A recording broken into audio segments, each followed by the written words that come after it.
Welcome to the podcast, which is all about the world of direct response. Are we on the air? I'm your host, Sean Wilson. For over 30 years, I've hosted shows on cable shopping networks, and now I want to be your guide into this world as we look at the ever-changing nature of the industry. Why did my music play loud? There, that was annoying. You know the intro by now, I hope. I hope you've been a regular listener, and if you have been, I appreciate it. We're up to, 75, 76 shows, something like this now, all of which are available for continual download. If you're new, find a good podcasting app. Spotify among the best. Apple Podcasts, even though I'm an Apple guy, their podcasting app is not always the best. But Spotify is awesome. You can just ask your Alexa device to play the show. The archives are now on YouTube under the podcast tab. So if you want to listen that way, you can. And speaking actually of listeners, before we get into our subjects for today, subjects plural, I want to welcome some of our listeners from outside the United States. When I started this, I never would have thought this would have the reach that it does. But for some reason, this show is of interest to people in some other locations. United States, Puerto Rico, my number 2 download site. United Kingdom, makes sense. Germany, German shopping networks, plural, I mentioned some of them. Netherlands, Canada, Malta, to my Malta listeners, hello.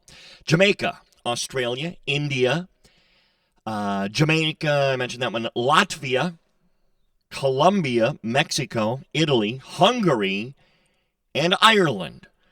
Now, that's just within the past, I don't know how long that runs, 6 months, I think, because we've had listeners from other places, Iceland at one point, and a whole bunch of other places, but those are the people that are currently listening to the show. So welcome to all of you from around the world.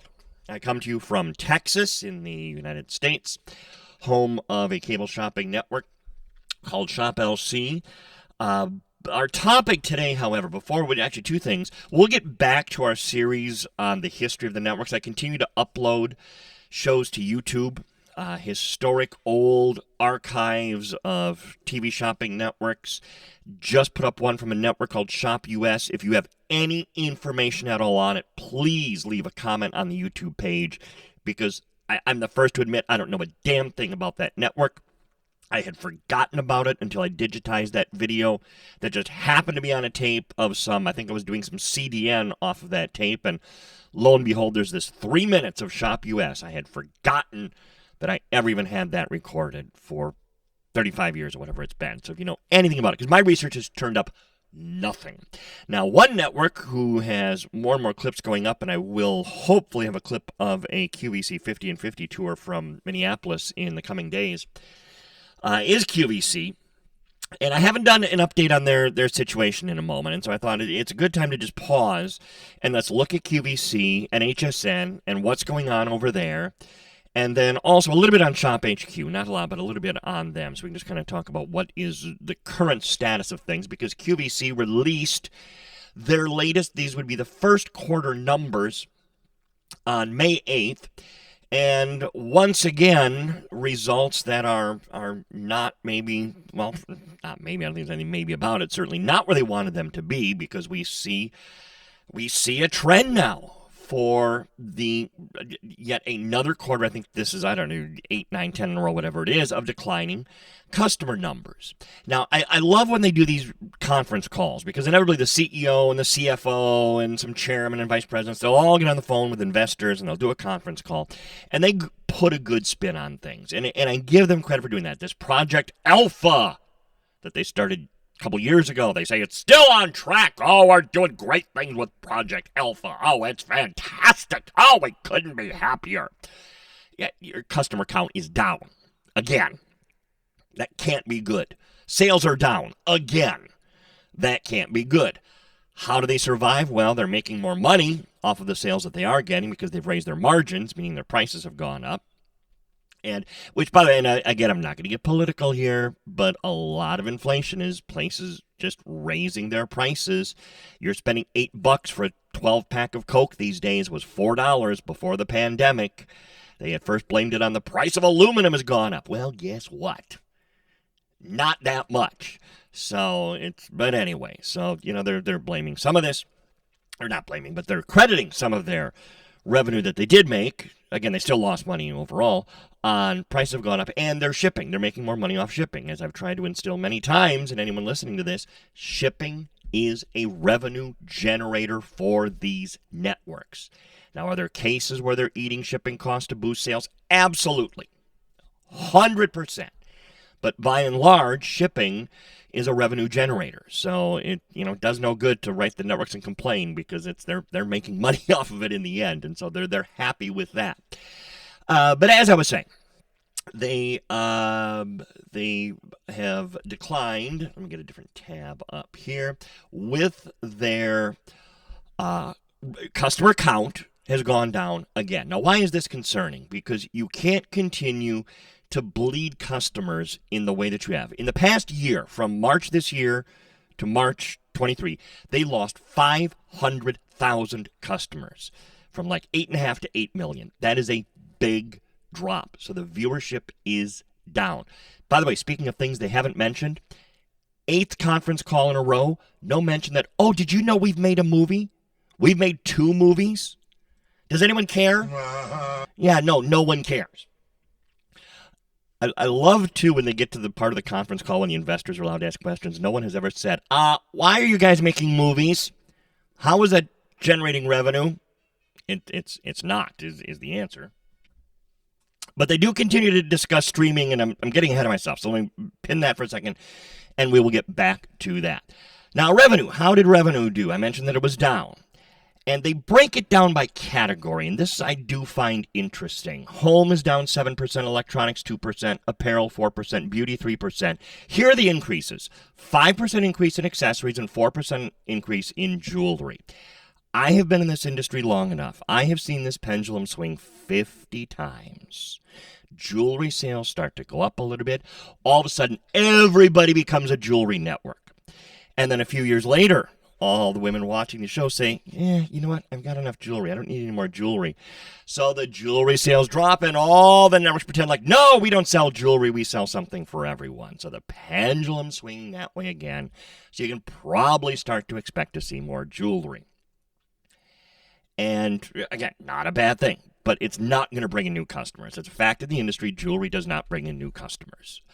Non-jewelry does bring in new customers. So, but it's going to make them money. So that you'll probably start to see more jewelry coming up. Now, one thing I found very interesting in some of the remarks that were given, and again, I'm kind of jumping around, so let me just try and stay in order here. I'm not going to cover everything because I know it gets boring when we do that. They started their Age of Possibility. This is a new marketing initiative that is focused on celebrating our core customer, women over the age of 50. Honestly, for that, yes, I know, Travis. That's why we give wrong bargains. Wrong button.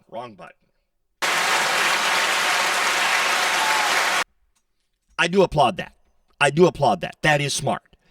However, it also confuses me, because now are you about streaming and your app, or are you about your core customer and things on television? Because the core customer, women over 50, are not the ones that are downloading apps to try and watch these shows. They're the ones that, in fact, are, I don't blame them, saying, I don't want to watch this on an app on my phone. I want to be able to watch this on TV. So you're kind of giving out mixed messages here. But I think it's smart. I'm not sure they're executing it correctly, but that's a whole other story for another day. And getting back to the business, because at one point, okay, they're blaming part of the decline on customers buying seasonal products closer when they needed them. They're blaming the weather. They're blaming the seasons because of the start of spring. Again, excuses. You know, I could pull an excuse out for any bad sales for any network, any retailer, anywhere. But that's one of the things that they're claiming. Now, this I found interesting, and we've discussed this. So listen to this. While we continue to benefit from new merchandise that's exciting to our customers, increase the number of new on-air items, but 10% demand for them outpaced overall business, blah, blah, blah. Well, beauty revenue declined at QVC. We sustained strength in beauty at HSN. We've mentioned this on past shows. I can't possibly remember which one it was, but I know there have been a couple times. I have said repeatedly, HSN is doing QVC better than QVC is doing QVC. Watch a beauty show on each network. There have been a couple instances when I'm at work Again, for those who don't know, I do work for ShopHQ, a cable shopping network. They have no interest in this podcast. This is a completely independent entity that I do all on my own. We have a wall of monitors, and on them we'll have ShopHQ and JTV and QVC and HSN. And when times when beauty shows are going on side by side, the HSN beauty show is so much better executed than the QVC beauty show. HSN is doing what QVC used to do. QVC is getting these special cameras set up so that the host can apply the makeup, and you have this extreme close-up of Sean, one of their hosts, eyeball practically as she's applying makeup. Whereas HSN is letting the host be a host and guide the ship and let the expert do the presentation and maybe have a model there. Now, will the host at HSN apply the makeup or the skincare product? Absolutely. But not in this extreme close-up way that now the host has become the expert and the model. You need to find roles. Listen, every host, if they're a good host, knows that product forward and backward to the point where they don't need the guest. If the guest threw up before the show and couldn't go on, the host could do the show. You don't need to prove it to the viewer. You don't need to be the guest expert and the model. Be the host, and that's what HSN is doing very well, and QVC is not. That's why I was not surprised when I heard that their beauty sales were down, because they're not executing it like they used to. They used to do such a good job doing what HSN is now doing. Whereas HSN used to be doing what HSN used to do, and I think there's still a place for it, but now HSN has become QVC. I find it interesting. Well, anyway, I don't want to go too far down the rabbit hole of business, and because I know that we start to bore people with that. But it was interesting the beauty sales are down. Getting back to QVC, though, the one thing that I did find interesting and maybe smart, getting back to that streaming, because the streaming and their app, their QVC Plus app, I have no idea who this person is. Actor and writer Busy Phillips. Do you know? I don't. Well, apparently, Busy Phillips is going to be doing a late night, is returning to late night to host the talk show Busy this week, exclusively on our QVC Plus streaming platform. She'll bring in celebrity interviews, laugh-out-loud moments, personal stories, and her favorite curated shopping thoughts. The show will premiere at 10 p.m. Eastern Time. The first 10 episodes will be released weekly and air for holiday-themed episodes. Key is, everything on the set, every part of the show is apparently going to be shoppable. So as you're watching it, if you're saying, I like her shirt, I guess you can buy her shirt. Whatever. On paper, a good idea. My concern with this is how much money is going into it to stream something on an app when God knows there's way too many streaming services already. So how are people going to find this? The only people that already have the QVC Plus app are already QVC customers. You're not bringing in new customers by doing this.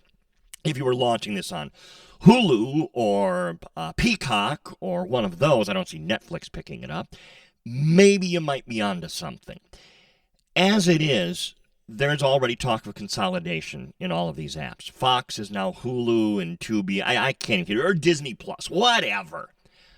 And now I just literally yesterday heard a possible combination of Peacock and Netflix, and not a consolidation together, but a bundling, if you will, so that you would pay one price for both of those. So to get new people to download your app just to watch a TV series, that ain't happening.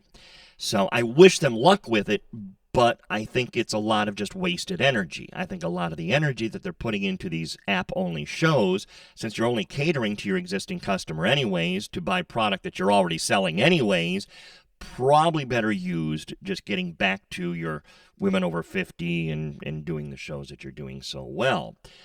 So again, that's their first quarter sales. Now remember, ShopHQ, we used to always discuss them. They are now privately owned by the gentleman who owns 5 Hour Energy, so they don't need to release their sales anymore. So we don't know how well they're doing or not doing. I hear rumors. I have a lot of people who work at various networks who tell me how things are going. It's gossip. I'm not going to spread it. Just as Gem Shopping, which you don't talk about much, JTV, all those, they're all privately owned, so they don't need to disclose how their sales are going.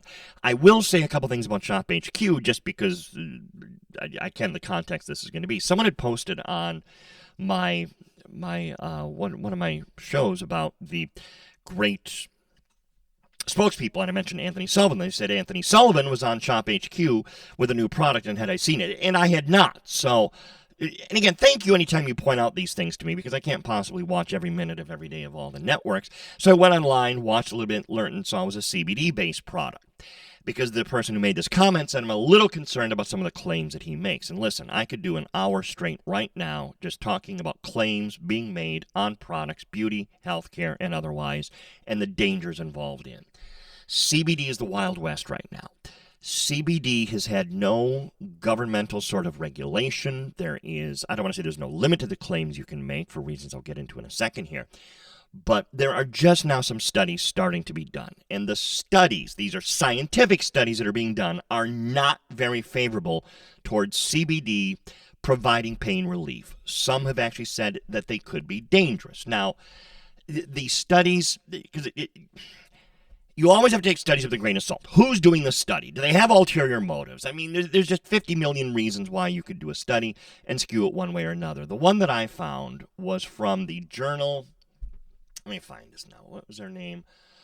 Journal of Pain. I'd not heard of the Journal of Pain, researched it. They seem to be fairly legitimate, and they're raising some very serious questions about they're saying it's inexpensive, it's effective, and with potential harms. This is still so early in the game, who knows? I'm just going to say this. I have used CBD pain relief products. I have had benefits from them. Now, I'm also one that firmly believes your brain can control your health to a large degree. And again, I just have too many personal examples of that over the years. I used to, when I lived in Minneapolis, and there were some times in my life, and I've mentioned this on the show, the last 5 years, where I was at another network, and I was not the happiest person in the world. And I used to get sick all the time. In fact, most of my life in Minneapolis, someone would say, hey, it's the weather, it's cold. That could have been it. But I really did. I used to get sick all the time in Minneapolis. I moved to Texas, and I could count on one hand the number of times I've been sick. And I think a lot of it is in your head, because I love living here, love this state, love where I work. I mean, I think a lot of it is in your head. So maybe the CBD relief I get is in my head because I'm telling myself it works. I don't know. It's still too early to tell. And I've not heard his specific claims, but the one thing you always have to remember, and this goes to anyone in the industry when it comes to claims, it doesn't matter what you say, it's what the customer hears. And that is what can get you in legal trouble. So you can have all the disclaimers in the world. You can verbally say them. You can have them on screen. And again, I've given depositions and things before, not because of anything I said, but because of things that I had a guest on air say. And again, you can be disclaiming all the time. If the customer doesn't hear the disclaimers, or they don't see the disclaimers, it doesn't matter. I could say, Bill's pain relief cures cancer. Bill's pain relief raises people from the dead. Now, the FDA has not evaluated any of these claims because there's a specific FDA disclaimer that you'll see, and there's exact verbiage, blah, blah, blah, blah. I could have that scrolling on the screen. I could immediately say that. If that customer at home only heard, Bill's pain relief cures cancer, Bill's pain relief raises the dead, that soundbite is all the lawyer's going to need to go to court and say, here's the claims you made. Now, obviously, the defense is going to say, well, but a minute later, we said that the FDA hasn't evaluated these claims. It doesn't matter. If the customer didn't hear it, you're basically putting the onus then on the customer to watch an entire 2-hour show. Maybe you do the disclaimer at the start and at the finish. So then if the customer wasn't watching at the very start or at the very end, well, they never heard the disclaimer. So too bad on you. That's why making any claim about pain relief or curing anything sends off warning bells. I go back to Jim Baker, who technically doesn't even do a shopping show. He does a religious show, but in the context of it was selling something in the COVID time, the silver solution or whatever it was, and they were implying that it could cure COVID, and it got him major fines, and the credit card companies stopped taking payments from him, and it did, it almost bankrupt their whole ministry. So, it can cost you a lot. They had disclaimers. Didn't matter. It's what the customer hears, and it's what the FDA hears that it really matters. So if Anthony Sullivan is making specific claims, and yes, they do have to be very, very careful. And speaking of claims, incidentally, just since I said I was not going to do an hour on this, but I'm on my way to, anytime you have medical products, not even medical beauty products, and there's before and afters, look closely at those, because I've seen this happen everywhere. I've seen it on all the networks. I've seen it in magazines, infomercials, everything. Is that actually before and after, or is it a Photoshop? Because I'm starting to see a trend where more and more often, that's not an after, that's a Photoshop. You know how you can tell? And it's frankly fairly simple. It's just companies think, and I don't blame the networks, I blame the vendors for this, because usually they're the ones that are submitting these. That person has the exact same hairdo. Every hair is in place, in the exact same position in a before and an after. The eyebrows are in exactly the same shape in the before and after. Her lipstick smudge in the before is the same lipstick smudge in the after. But somehow her beauty spots are removed because she used Bill's beauty spot remover. Poor Bill. I'm really picking on Bill. So you always have to look at those things too, because I'm seeing more and more of this. Live demonstrations. That's what you want to see. A live demonstration of here's how this is actually working. Something else ShopHQ is doing that I have noticed, and again, it's interesting because I have such great admiration for the people who work there, and so I hope the management there can turn this ship around. And I suggested this many shows ago. It's like, go back to hiding some of the prices. You don't need to reveal everything right away. If you do a price drop, it's called a price game. If you hide the price and then reveal it, there's some drama there. There's some suspense there. You keep people tuned in. My only advice, if anyone from ShopHQ is listening, you got some hosts that just need to learn how to do it. It's to build that drama up. It's because there's a right way and a wrong way to do it, and there's many times kind of a very anticlimactic reveal to that price after they've kept it hidden. It's like, okay, I might have built it up a little bit more, built a little more drama around it. It's so. But I do give them credit. They're trying so hard. I love their new logo. Have you seen that? They updated their logo. Beautiful job with the new logo. And just on a personal note, I have to just compliment, because they did promote someone, a guy by the name of Andy, with whom I used to work. I mean, he was my visual stylist back many years ago.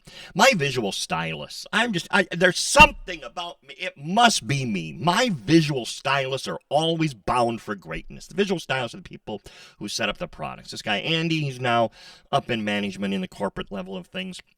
One of my visual stylists went on to be one of the finalists on Project Runway. Another one has a fashion line that he's doing great things with in Abu Dhabi or Dubai or one of those. It's just, I guess it's working with me that does that, right? Yeah, hardly. So good luck to them. And again, if anybody knows anything about Shop US, please let me know, because I know nothing about that shopping network. It appeared out of nowhere on that videotape, and it's the only clip I seem to have come by. So that might be it. Anything else we need to cover? It looks like we covered the numbers for QVC and HSN, and we'll get back into our... By the way, go back to my YouTube channel, because I have uploaded more old clips if you're interested in those. I'm going to be honest, the downloads on that show that I did are not great. It's not by any means Running Away is my most popular show ever, but I liked it, and I will continue the series, and that's the nice thing about podcasts. If you're not interested, well, stick around a little bit, and something new will hit. Please subscribe wherever you do get your podcasts so you never miss a show. Plus, you can listen to the archive of past shows on the podcast apps. I hope you'll check me out on X, Facebook, and YouTube under Sean Wilsey, and on Instagram at SWilsey. Thank you for downloading this edition of our We on the Air.